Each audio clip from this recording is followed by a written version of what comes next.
बिहार की राजनीति में नीतीश कुमार माहिर खिलाड़ी माने जाते हैं। 2020 में बिहार विधानसभा का चुनाव हुआ था, जिसमें नीतीश कुमार को सत्ता पे बैठाने का काम कहीं ना कहीं जनता ने किया। लेकिन बिहार की सियासत इन दिनों गर्म है। लगातार मांझी नीतीश कुमार से नाराज चल रहे हैं और जो आज उन्होंने हाई लेवल मीटिंग भी की।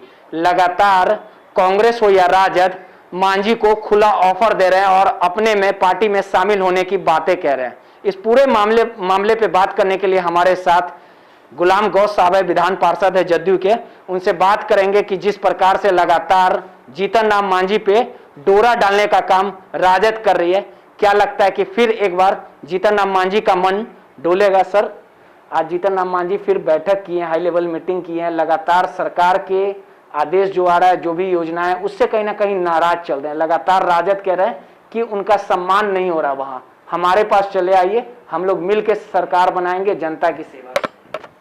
नहीं, हम मांझी जी हम लोग के सीनियर लीडर हैं, उनके प्रति हम लोगों का इंडिया का पूरा सम्मान है। और जो हम लोग के जो विरोधी हैं, चाहे लाख प्रोपेगेंडा करें, लेकिन ये नैया अब डोलने वाली नहीं है। मांझी जी हम ही लोग के साथ रहेंगे। एक जगह रहता है लोग तो किसी थोड़ी कुछ बात पर मतभेद हो सकता है, तो आंतरिक लोकतंत्र भी होना ही चाहिए, होता है, क्या नहीं होगा। कांग्रेस तो बोल रही है आप लोग सम्मान ही नहीं दे रहे हैं मांझी जी को। आज उनको खुदे दुमछल्ला बने हुए हो, क्या बोलेंगे। कांग्रेस का बिहार में कोई पूंजी पगा है क्या? ये तो बैसाखी के सहारे चलता है। अब पूरे देश में इनकी हालत वही हो गई कि अब बैसाखी के सहारे ही चलेंगे। इनका पूंजी पट्टा खत्म हो गया। बीच में मांझी जी ने एक बयान दिया था, काफी विवाद हो गया था, जो कोरोना से जिनकी मौत होती है, जो सर्टिफिकेट है उसमें प्रधानमंत्री की तस्वीर। अब उनका अपना विचार था, हम लोग का पार्टी का कोई ऐसा नजरिया नहीं। बिहार आ रहे हैं, बिहार है, अच्छा है, वो स्वस्थ रहें, मस्त रहें, स्वागत है उनका। लगता है आपको कि बिना वादा करके कहीं ना कहीं दिक्कत में आ जाएंगे नीतीश कुमार जी? अब उनके बारे में हम नहीं कुछ कहेंगे, सब चीज़ का एक समय होता है। तेजस्वी यादव लगातार सरकार पर हमलावर है, हर मोर्चे पर फेल है नीतीश कुमार, घर से बाहर नहीं निकले, कोरोना महामारी में तरस थी जनता। मैं अपने से छोटे लोगों के बारे में नहीं बोलता हूँ, लेकिन वो व्यक्ति जब बिहार पर जब कोई आपदा आती है, चाहे वो बाढ़ हो, चाहे वो महामारी फैला हुआ है वो हो, चाहे मुजफ्फरपुर में जो बीमारी एक आती है चिनकी बुखार, कोई आदमी कहाँ अंडरग्राउंड हो जाता है, कहाँ जाके राहुल गांधी की तरह छुट्टी पर चला जाता है कि जनता जानती भी कि नहीं कहाँ पर। वो आदमी इस तरह की बात अगर अपने मुंह से कहता है तो शोभनीय नहीं है। ऐसे लोगों को मेहनत करना चाहिए, धूप में, पानी में, हवा में, बिहार में जाना चाहिए, तब ना चमड़ी जलेगी, गोरी चमड़ी, तो एहसास होगा कि हाँ गरीब गुरबा का दर्द क्या होता है। जो लोग मुंह में सोने का चमचा लेके पैदा हुए हैं, किसी के कंधे पर बैठने से उनकी ऊंचाई बढ़ने वाली नहीं है। उनको उनके लिए, ऐसे लोगों के लिए, जितने जो युवराज लोग हैं, हमारी सलाह है कि जनता के बीच में जाए, लोगों के बीच मेहनत करें, दुख में, दर्द में, सुख में जाए। तब मिजाइल मारने से कुछ होता है? तो कहीं नहीं निकले, कहीं नजर नहीं आया अस्पताल वगैरह में। हमारे नेता की तुलना कोई नहीं कर सकता है।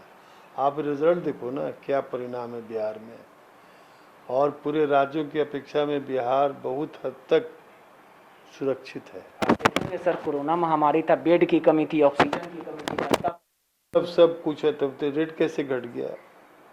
ये आप लोग टीआरपी बढ़ाने के लिए बोलिएगा तो मान लेंगे, आप लोग का तो काम है कुछ भी बोलना ताकि लोग देखे, लेकिन ये तो रिजल्ट देखिए ना, क्या है रिजल्ट यहाँ का, आज की स्थिति में क्या रिजल्ट। अभी आप व्यवस्था बिहार में टाइट है, मानते हैं? बिल्कुल सब ठीक ठाक है सब। बीजेपी पश्चिम बंगाल में हार लहर था पूरी तरह से, मोदी कहाँ कमी रह गई बीजेपी? अब तो उनसे पूछिए बीजेपी के साथियों से, वो इसका आकलन करेंगे। हमारे साथ उनका बिहार में गठबंधन है, इसलिए यहाँ के बारे में हम लोग कुछ कर सकते हैं। आप लोग का भी खाता नहीं खुला पश्चिम बंगाल में, बड़ा तामझाम के साथ चुनाव लड़ने गई थी जदयू। नहीं, जदयू कभी सक्रिय हुई ही नहीं हुआ। हम लोग सी के चुनाव लड़ा होगा लोग। हम लोग चाहते हैं कि हमारी पार्टी को राष्ट्रीय स्तर का दर्जा पड़ा मिले। और भी पार्टियां हैं जिसका मकसद होता है कुछ परसेंटेज वोट प्राप्त करना, ताकि राष्ट्रीय स्तर का दर्जा मिल सके पार्टी। बीजेपी तो आप ही लोग को डैमेज करती है। अरुणाचल प्रदेश में कुछ विधायक थे आपके, अपने में मिला लिया। कहाँ साथ है फिर? पश्चिम बंगाल में भी आप लोग साथ नहीं थे। अब बिहार में साथ है ना। हमने तो पहले ही कहा कि बिहार में हमारा तालमेल है उनके साथ। बिहार की बात हम लोग जानते हैं। चिराग पासवान भी कहीं नहीं दिखे। अब चिराग पासवान के मैंने पहले ही कहा कि हमसे जो हमारे अनुज हैं उनके बारे में ज़्यादा बात मत कीजिए। एक आखिरी सवाल, जीतन राम मांझी साथ में रहेंगे सरकार के? एकदम नैया डोलने वाला नहीं है। मांझी जी हम लोग के साथ हैं और रहेंगे हम लोग सब। पलटी मारने में बहुत आगे रहती है। तो आप देखें कभी महागठबंधन में, कभी आप लोग के साथ। एक समय था कि नीतीश कुमार पे ही हमलावर थे, जब उनको मुख्यमंत्री से हटा दिया गया था। चलिए, होता है बीच बीच में, कभी कभी कुछ हो जाता है, अलग बात है। एक चीज़ तो जान जाइए कि आप अतीत की बात करते हैं। राजनीति में कोई ना स्थायी दोस्त होता है ना कोई दुश्मन। ये तो सत्य है, सबके ऊपर लागू है। लेकिन फिर भी बहुत सारे मुद्दे हैं जिसको आदमी नज़रअंदाज करके किसी खास मुद्दे पर हम लोग का बीजेपी के साथ यहाँ समझौता है। और सरकार निरंतर लगातार विकास का काम कर रही है, जनता को राहत दे रही है। देखिए, ये थे गुलाम गौस साहब, जो सीधे तौर पे बता रहे थे कि मांझी को लगातार राजद और कांग्रेस बड़ा ऑफर दे रही है, लेकिन राजद की दाल गलने वाली नहीं है। कैमरामैन अजय के साथ रोहित यादव, NBC 24 पटना।